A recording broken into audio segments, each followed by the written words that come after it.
وہ یہ مشت زنی والا ایشو ہے جو نوجوان مردوں کے اندر ایک فتنہ پایا جاتا ہے ہینڈ پریکٹس کا. اس کی بھی حرمت اسی کے اندر امپلائیڈ ہے. یعنی کوئی مرد جو ہے وہ اپنے ہاتھ سے منی نکالے اور اپنی شہوت کی تسکین کرے وَلِعَوْذُ بِاللَّهِ تَعَالَى. اور اسی قسم کے ایشوز فیمیلز کے اندر بھی پائے جاتے ہیں. اس کی ڈیٹیل میں جانے کی ضرورت نہیں ہے, اشارتاً بات ہی کافی ہے. تو اسی کانٹیکسٹ میں بعض علماء کی طرف سے, آج کل کے کچھ جدید علماء ہیں ان کی طرف سے فتاوا اور کچھ بزرگوں کے فتاوا پیش کیے جاتے ہیں. وہ سب کے سب بے سند اور فضول قسم کے فتاوا ہیں. کوئی بھی فتوا جو کتاب و سنت کے واضح دلائل کے اگینسٹ ہوگا وہ قطعاً ایکسیپٹیبل نہیں ہوگا, خواہ وہ کسی بڑے سے بڑے امام کا ہو, بڑے سے بڑے فلاسفر کا ہو, بڑے سے بڑے عالم دین کا ہو. اور اسلام کا ایک مزاج ہے حیا کے پوائنٹ آف ویو سے, وہ ہر مسلمان کو پتا ہے. اس میں قطعاً کوئی گنجائش نہیں بنتی اس قسم کے کوئی برے فعل کی کہ کوئی شرمگاہ کے ساتھ اس طریقے سے کھیلے. تو یہ جو شرمگاہ والا معاملہ ہے اور مشت زنی والا جو ایشو ہے میرے بھائیوں, یہ نہ صرف حرام ہے یا چلے کوئی احتیاط کے اندر الفاظ استعمال کریں تو مکروہ تحریمی, بلکہ یہ گناہ بھی ہے اور گناہ کبیرہ زنا کی طرف لے جانے والا ہے. اس سے روزہ بھی ٹوٹ جائے گا اور روزے کا کفارہ بھی وہ سخت والا 60 روزوں والا ادا کرنا پڑے گا. اور ظاہر ہے کہ غسل بھی فرض ہوگا اور کسی نہ کسی درجے میں یہ ہاتھوں اور دل کا زنا بھی ہے وَلِعَوْذُ بِاللَّهِ تَعَالَى. چنانچہ اسی کانٹیکسٹ میں ایک بڑی کریٹیکل حدیث ہے, صحیح بخاری اور صحیح مسلم کی متفقن علیہ حدیث ہے.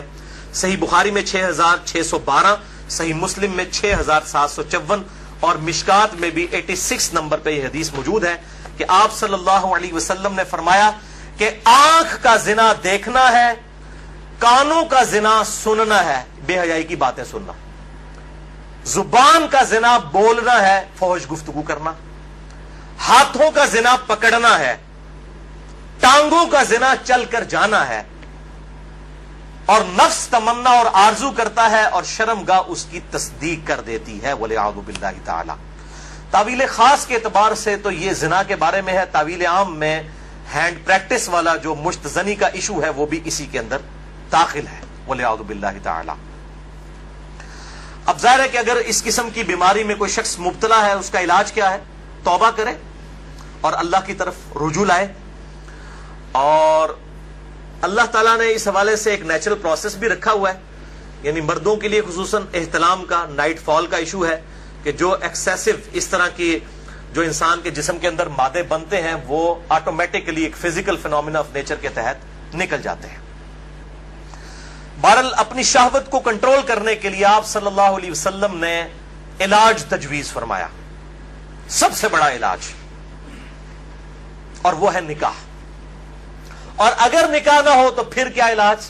اگر آج کل کے فلاسفرز اور ان جو سو کالڈ بزرگوں کے فتوے مانے جائیں تو وہ تو کہتے ہیں کہ جی آپ نعوذ باللہ جو ہے وہ مستزنی کر لیں, یہ علاج ہے. نبی صلی اللہ علیہ وسلم نے یہ علاج تجویز نہیں فرمایا.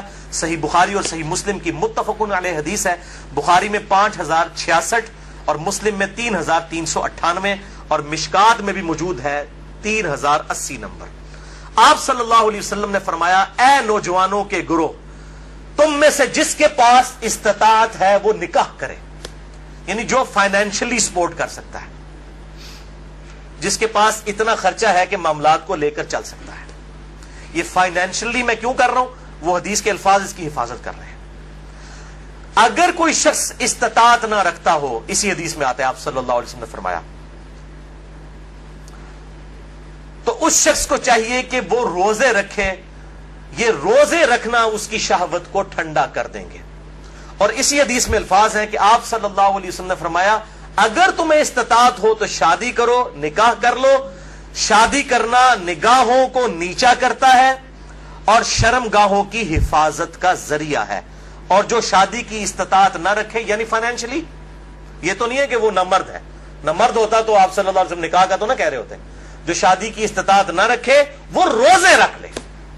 تو یہ بالکل کلیئر کٹ ہو گیا کہ صرف روزے رکھ کر اس حوالے سے شہوت کو کنٹرول کیا جائے گا اور کوئی سورس نہیں ہے. اور بھائیوں سوشل میڈیا کے اعتبار سے جو آج کل فتنہ اٹھا ہے، یعنی کمیونیکیشن گیپ ختم ہو چکا ہے فیس بک یوٹیوب کے ذریعے.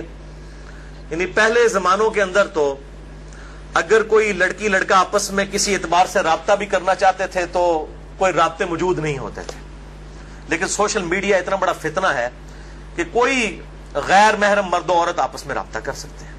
اور میں اس پہ کہتا ہوں یہ اتنا بڑا فتنہ ہے کہ اس فتنے سے صحابہ کرام علیہم رضوان کو بھی نہیں گزرنا پڑا. ان پر قتال کی شکل کا فتنہ آیا.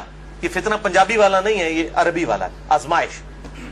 لیکن بے حیائی کا جو طوفان بدتمیزی ہے، بلکہ صحیح سونامی جو ہے، اس کا عشر عشیر بھی صحابہ کے دور میں نہیں تھا. کیا اس دور کے اندر صحابہ باہر نکلتے ہوں گے تو 20 فٹ بائی 50 فٹ کی موبائل کمپنیوں کے اشتہارات لگے ہوتے تھے بے پردہ عورتوں کے؟ اور یہ سوشل میڈیا اور ٹی وی، اس کے جہاں پہ پازیٹیو یوز ہے، یہ نیگیٹو یوز والا جو معاملہ اس زمانے میں تو نہیں تھا. تو اس اعتبار سے غض بصر بہت ضروری ہے، نگاہوں کی حفاظت کرنا.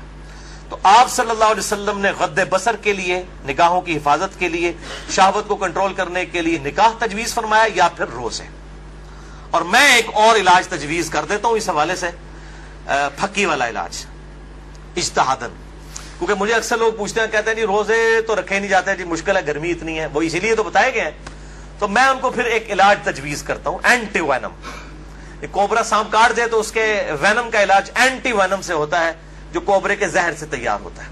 پھکی والا الزامی فلسفیکل آنسر. میں کہتا ہوں میرے بھائی مجھے کئی بار فون کرتے ہیں تو پھر میں ان کے ساتھ سیدھا ہو جاتا ہوں. پہلے تو ایک دم ان کے ہوش اڑ جاتے ہیں کہ یہ کیا کہہ رہا ہے، کہ جی بڑی کوشش کی ہے لیکن یہ بری عادت چھوٹتی نہیں ہے. میں کہتا ہوں جی بہت آسان طریقہ ہے میرے بھائی.